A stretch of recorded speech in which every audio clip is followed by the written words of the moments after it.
అద్భుత దేవుడు. పనికిమాలిన నా జీవితంలో ప్రభువు నన్ను రక్షించిన మాత్రమే కాకుండా తన సేవకుడిగా చేసుకుని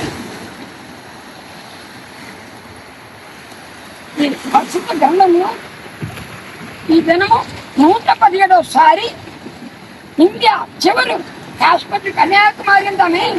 ఈ కన్యాకుమారిలో 117 పూర్తి చేసి 118 స్టార్ట్ చేయబోతున్నా. ఇప్పుడు 117 పూర్తి చేద్దాం. హల్లెలూయా, ஹல்லேலூயா.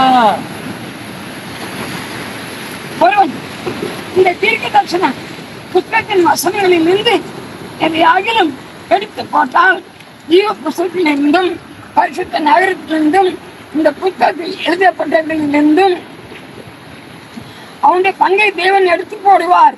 இவர்களை சாட்சியாக அறிவிக்கிறவர் மெய்யாகவே நான் சீக்கிரமா வருகிறேன் என்கிறார். ஆமே. கர்த்தராகிய இயேசுவே வாரும்.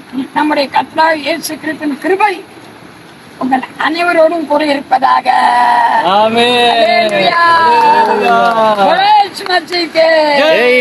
ఎందుకు తెలుసా? 116 పూర్తి అవుతుంది. 118 స్టార్ట్ చేయబోతున్నాం. పరిశుద్ధ గ్రంథమును 118 ప్రారంభించిన దేవుడికే వందనాలు. హల్లెలూయా.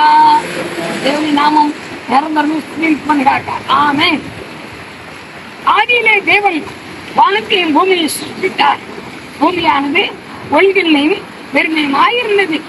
ஆழத்தின் மேல் இருள் இருந்தது. தேவ ஆவியானவர் ஜலத்தின் மேல் அசைவாடி கொண்டிருந்தார்.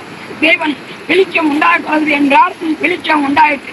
வெளிச்சம் நல்லது என்று தேவன் கண்டார். வெளிச்சத்தின் இரண்டையும் தேவன் வெவ்வேறாக பிரித்தார்.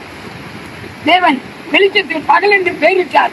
இருளுக்கு இரவு என்று பெயரிட்டார். சாயங்காலமும் விடிக்காலமாகி முதலாம் நாள் ஆயிற்று. அல்லேலூயா. பட்டணி சப்பట్లు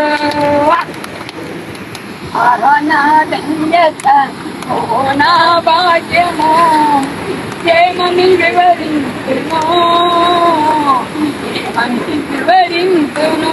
హల్లెలూయా.